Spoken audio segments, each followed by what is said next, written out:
Selamat malam saudara pendengar. Di seluruh kepulauan Nusantara, bahkan dimanapun saudara berada, inilah channel Pandu Amerta, Studio Jawa Timur, kembali bertayang. Melalui cerita-cerita horor dan misteri, malam ini, Pandu Amerta akan membawakan sebuah cerita misteri yang berjudul Pengkhianatan Jin Leluhur. Saya ucapkan terima kasih kepada Bang Rian yang sudah mengizinkan saya untuk membawakan cerita ini. Gimana kelanjutan cerita ini? Langsung saja kita memasuki ceritanya. Selamat mengikuti siaran kami. Selamat mendengarkan. Loh, Mas kenapa? Kok bangun tidur seperti orang ketakutan gitu? Sampai keringetan banyak juga itu. Tanya Via keheranan melihat ekspresiku saat bangun. Nggak tahu dek, Mas barusan mimpi apa nggak jelas. Tapi Mas kebangun karena ada tangan bercakar yang narik Mas. Ucapku menjelaskan sebisanya. Apakah kamu mulai merasakan hal seperti dulu lagi, Mas? Tanya Via memastikan.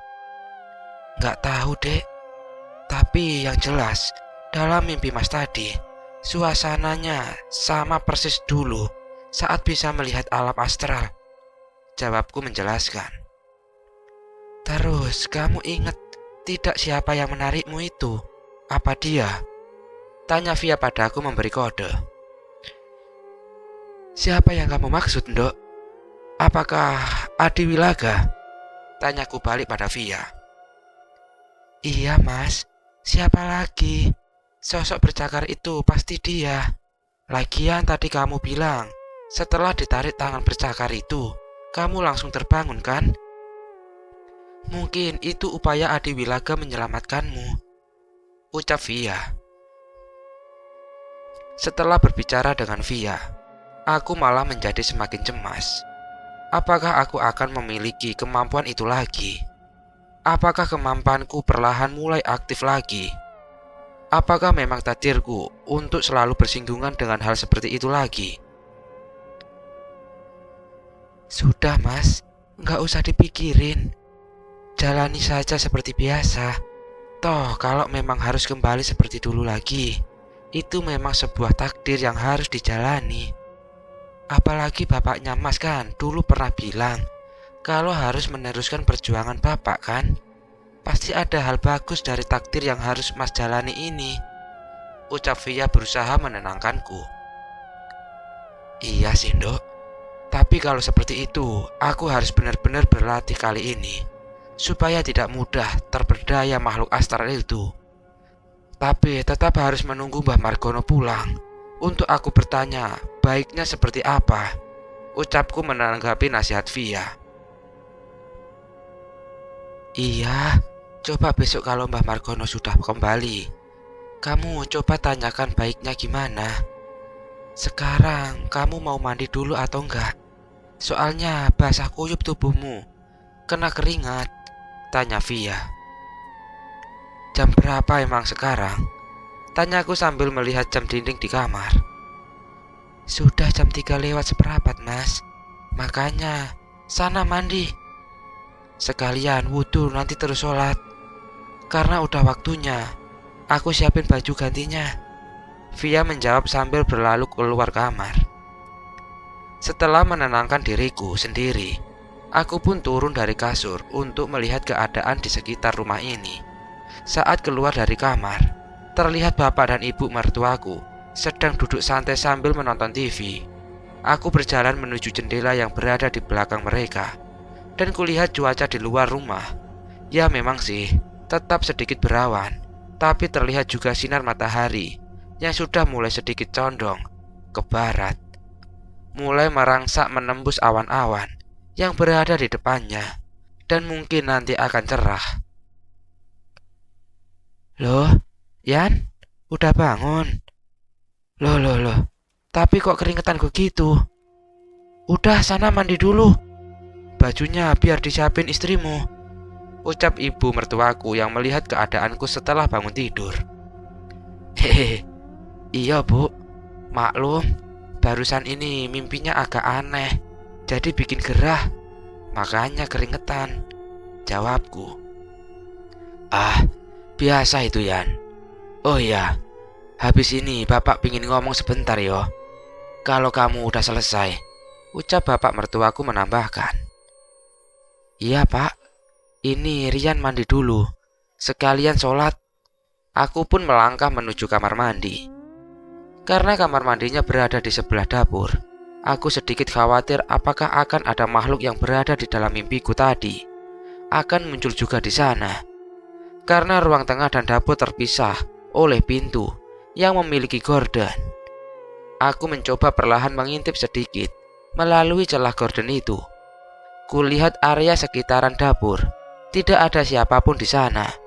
Aku pun mulai tidak khawatir lagi. Namun saat aku akan melangkah masuk dapur untuk menuju kamar mandi, tiba-tiba dari arah belakang pundakku disentuh dan ditarik. Dan jelas, itu membuatku terkejut. Mas, ini ya pakaiannya, udah aku siapin. Aku taruh di atas kasur saja ya, ucap Via sambil menarik pundakku.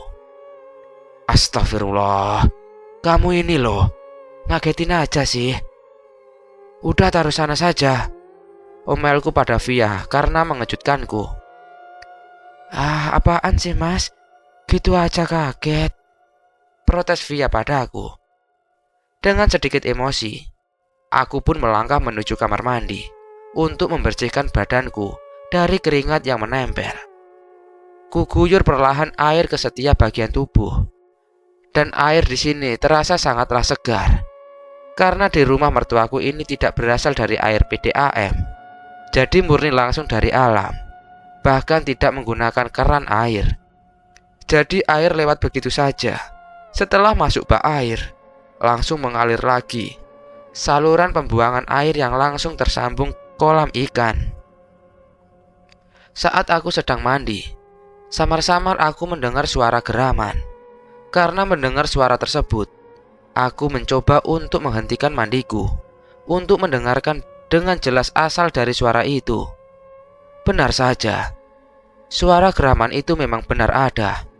Awalnya terdengar sangat kecil, tapi perlahan suara itu menjadi lebih jelas. Bulu kuduku juga mulai merespon, tanda aku mulai merasakan takut. Aku percepat proses mandiku supaya bisa langsung bergabung dengan yang lainnya di ruang tengah. Singkat cerita, aku sudah selesai mandi dan langsung menuju ke arah kamar untuk berganti pakaian dan langsung menjalankan sholat asar.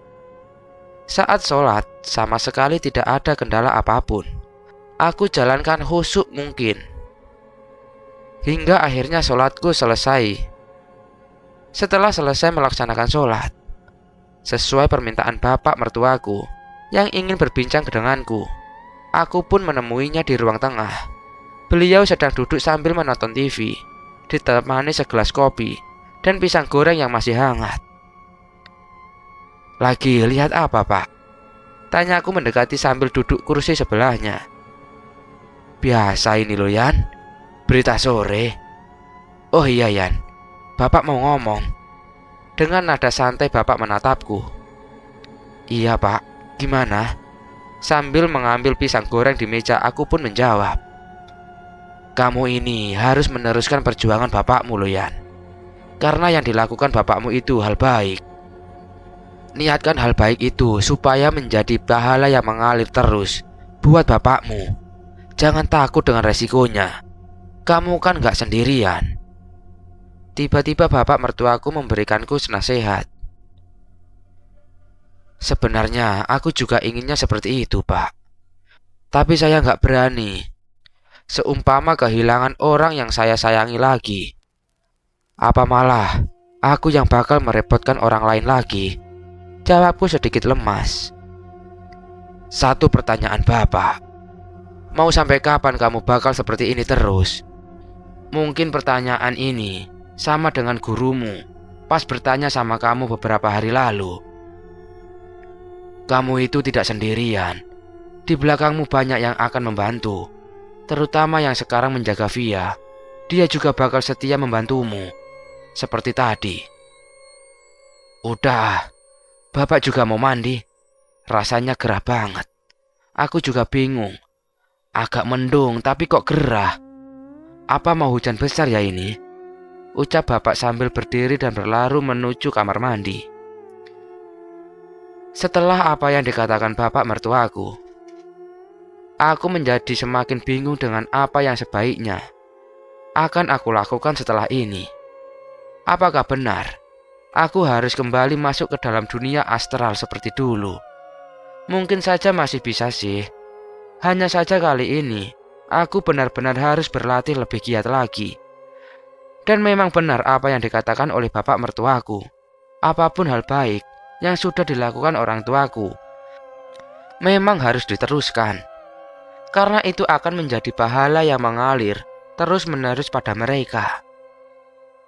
Sambil terus menimbang apa yang akan aku lakukan setelah ini, dengan posisi duduk di depan TV, aku mencoba untuk memfokuskan pikiranku, atau bisa disebut mencoba kemampuanku yang lalu. Apakah aku masih bisa atau tidak? Dengan posisi duduk, aku pejamkan mataku, lalu aku pusatkan seluruh pikiran untuk mencoba fokus merasakan aura makhluk astral di sekitar rumah ini. Beberapa menit aku mencoba, masih belum merasakan apapun. Suara TV masih bisa aku dengar.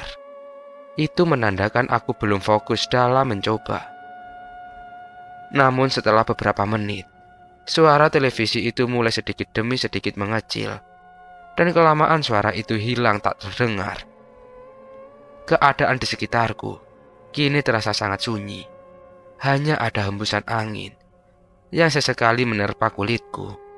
Aku coba terus untuk fokus merasakan aura di sekitar sini.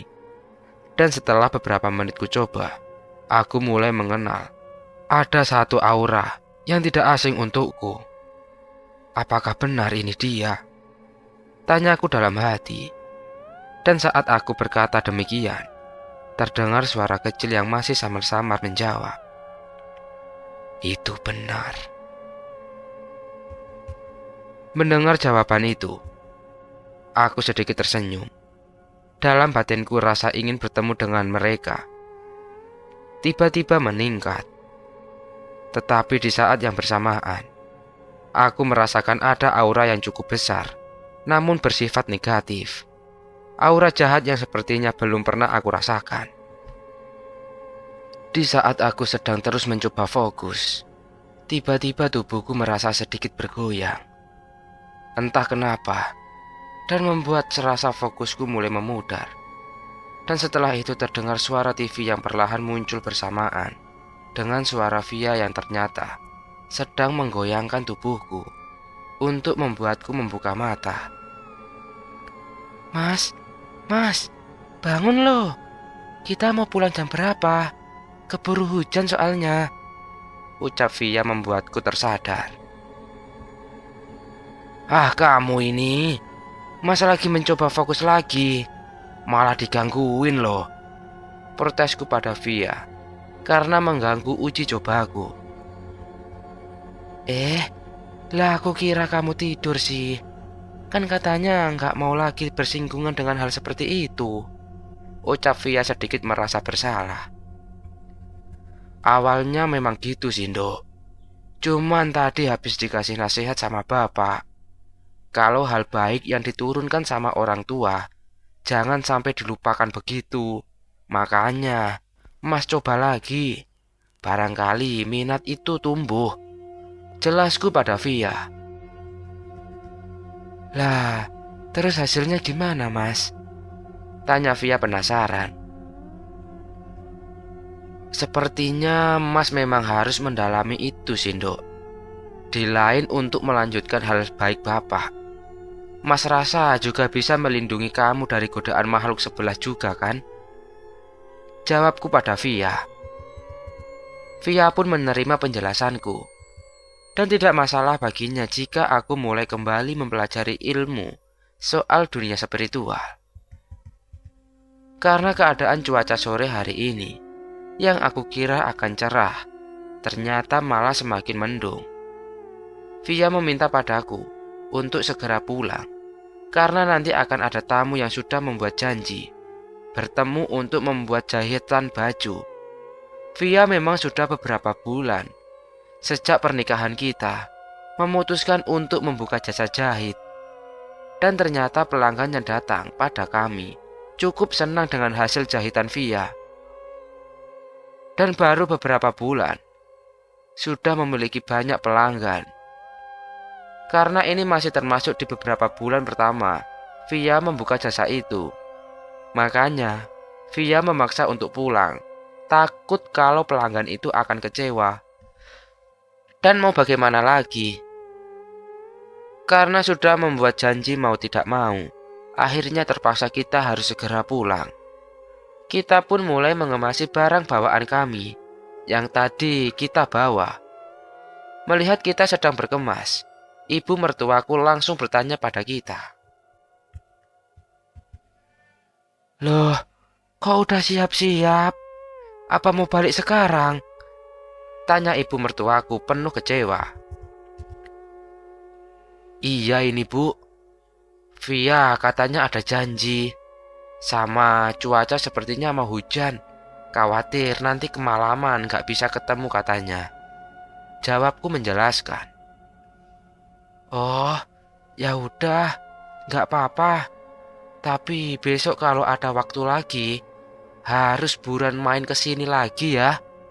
Ibu masih kangen loh," ucap ibu mertuaku menerima. "Iya Bu, itu pasti kok. Lah mau kemana lagi? Tempatnya sakniki saya sama Mas Rian pulang. Ya sekarang hanya di sini," jawab Via. Setelah selesai berbenah, kita pun kemudian berpamitan untuk pulang. Dan sesampainya di luar rumah, memang terlihat awan mendung begitu sangat hitam. Dan sepertinya memang akan hujan lebat setelah ini. Awal perjalanan pulang masih biasa saja, ditemani dengan awan mendung yang mulai menghitam, seolah sudah tidak kuat untuk menampung air yang berada di sana. Berharap supaya tidak kehujanan di jalan. Namun keadaan jalan sangat tidak bersahabat. Saat berangkat masih ramai lancar. Kini kita sepertinya akan terjebak macet karena volume kendaraan di sore hari ini terlihat lebih banyak daripada saat kita berangkat tadi. Titik air mulai jatuh mengenai pipiku, diikuti dengan titik-titik air yang lainnya mulai berjatuhan ke jalanan. Rintik air hujan yang awalnya gerimis tiba-tiba langsung berubah menjadi deras. "Mas, neduh mas, pakai jas hujan, keburu kebasahan," ucap Via memintaku untuk segera ke tepi jalan. "Iya Nduk, ini juga mau minggir kok," jawabku sambil menekan sen motor ke arah kiri. Akhirnya kita pun berteduh di depan toko yang kebetulan sedang tutup. Setelah kita berhenti dan turun dari sepeda motor, aku langsung bergegas membuka bagasi motorku untuk mengambil jas hujan. Namun sayang, saat bagasi motor itu aku buka, jas hujan yang biasanya aku letakkan di sana ternyata tidak ada. Aku baru ingat kalau kemarin baru saja aku gunakan karena pulang kehujanan di sore hari. Ya Allah Nduk, Mas lupa masukin jas hujannya. Nadaku lemas. "Ya gimana sih mas? Terus ini kita neduh dulu?" tanya Via kecewa. "Ya mau gimana lagi Nduk? Apa iya mau hujan-hujanan?" tanyaku padanya. "Ya enggak lah, nanti masuk angin. Terus ini gimana kalau pelangganku udah sampai di rumah lebih dulu mas?" tanya Via meminta solusi. "Coba kamu hubungi dulu dan bilang kalau kita lagi terjebak hujan di jalan," jawabku pada Via. Tanpa menjawab perkataanku, Via langsung mengambil ponselnya dan bergegas menghubungi pelanggannya melalui telepon. Dan kebetulan juga, setelah dihubungi, ternyata pelanggannya ini juga sedang terjebak macet di jalan. Mungkin akan terlambat juga untuk sampai di rumah kita. Dengan nada lega, Via pun menutup teleponnya. Beberapa menit kita menunggu untuk hujan reda. Namun sepertinya awan di atas sana memiliki niatan sendiri. Bukannya semakin reda, hujan di sini malah terlihat semakin lebat. Awalnya ada beberapa orang yang ikut meneduh di depan toko ini. Dan kebetulan mereka adalah anak muda. Jadi karena menunggu reda itu terlalu lama, satu persatu dari mereka memilih untuk hujan-hujanan daripada menunggu terlalu lama. Dan pada akhirnya, yang tersisa di depan toko ini hanya tinggal kita berdua saja. Melihat hari semakin gelap, sedangkan hujan sama sekali belum menunjukkan tanda akan reda, aku baru menyadari kalau ternyata lokasi dari toko ini sangat berjauhan dengan toko atau bangunan lain yang ada di pinggir jalan. Dan di sekitar toko ini hanya ada semak-semak dan juga pepohonan yang rindang. Wajah Via mulai terlihat sedikit pucat karena kedinginan. Aku cukup kasihan dengannya. Dan karena itu, aku mencoba menyodorkan jaket yang aku kenakan untuk dipakainya. Namun dia menolak karena merasa kasihan padaku yang nantinya akan kedinginan. "Dok, ini jaket Mas dipakai saja. Udah kedinginan kan?" Tawarku memberikan jaket pada Via. "Ah, nggak usah lah Mas. Nanti Mas kedinginan. Kan aku kasihan." Jawab Via menoleh jaketku. "Alah kamu ini, nggak apa-apa. Mas kan kebetulan bajunya double. Jadi nggak begitu terasa. Udah, ini pakai buruan." Jawabku memaksa Via untuk tetap memakai jaketku. "Oh gitu ya. Ya udah, aku pakai ya." Jawabnya sambil cengengesan. Ide, awalnya nolak, tapi akhirnya mau juga. Ucapku mengejek. "Biarin." Bah. Sambil meledek Via memakai jaketku.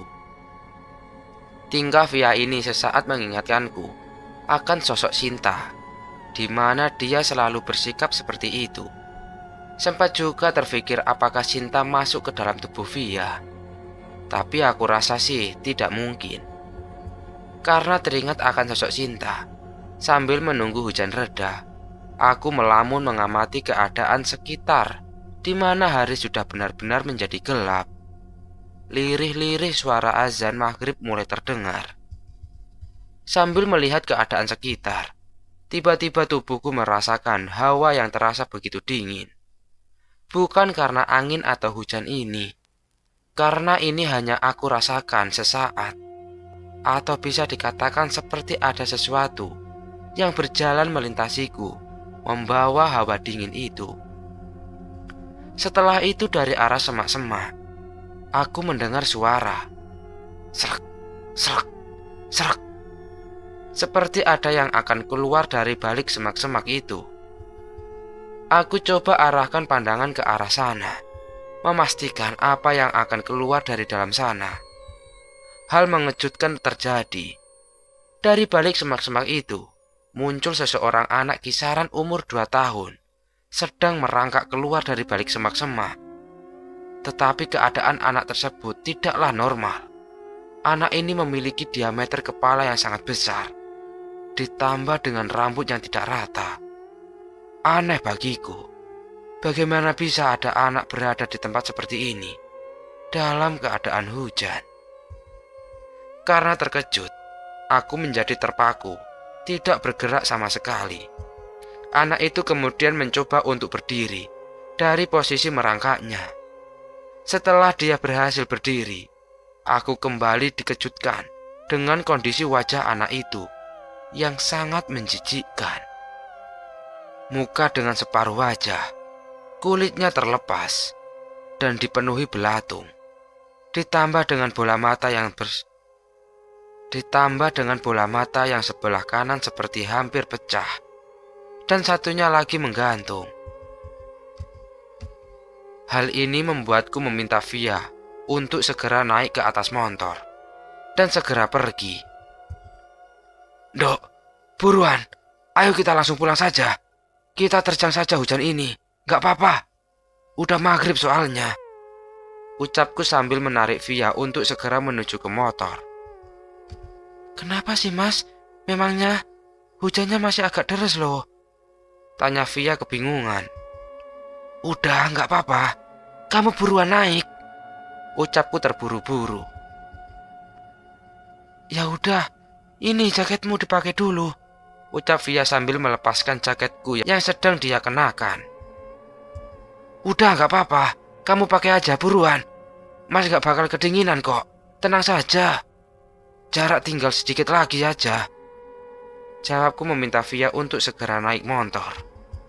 Dan pada akhirnya kita pun hujan-hujanan untuk pulang karena ada gangguan dari sosok anak kecil bermuka hancur itu. Tak berselang lama, akhirnya kita pun hampir sampai di rumah. Hanya tinggal melewati beberapa rumah lagi untuk tiba. Dari kejauhan dan dalam kondisi gelap karena sudah petang. Di depan sana hanya rumahku yang belum diterangi cahaya lampu, sebab tidak ada orang di rumah. Badanku mulai terasa dingin karena basah kuyup, sambil bergidik kedinginan saat mengendarai motor.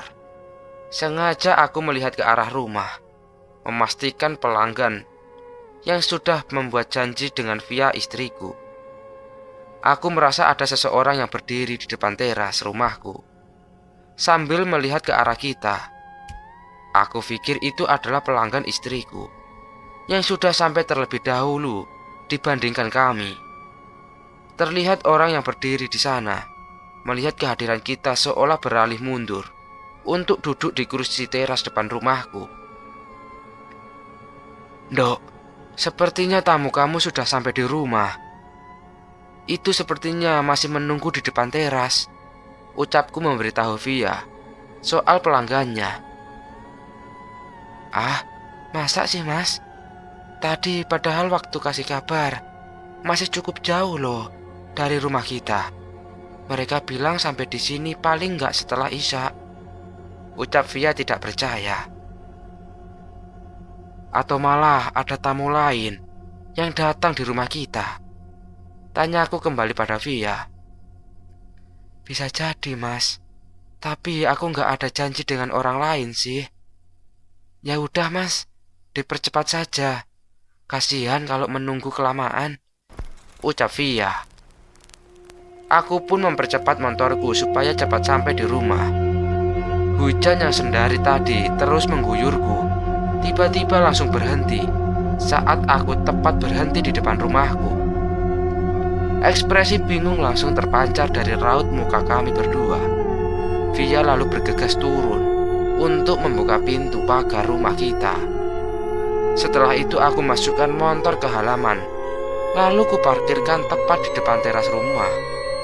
Masih kebingungan dengan hujan yang tiba-tiba berhenti. Namun suara hujan yang masih bisa dibilang deras juga masih terdengar oleh kita. Aku mencoba untuk menengok keluar pagar. Ternyata memang aneh. Ada beberapa rumah di sekitar rumah kami memang tidak terguyur hujan, dan sebagian besar rumah lainnya masih terguyur hujan. Mungkin kalau ada warga yang melihat kejadian ini, pasti juga akan merasa kebingungan. Hanya saja yang berada di luar saat itu hanya aku dan Via istriku saja. Suasana di sekeliling rumah kami sangatlah sepi karena masih masuk waktu sholat maghrib. Wah, aneh dok.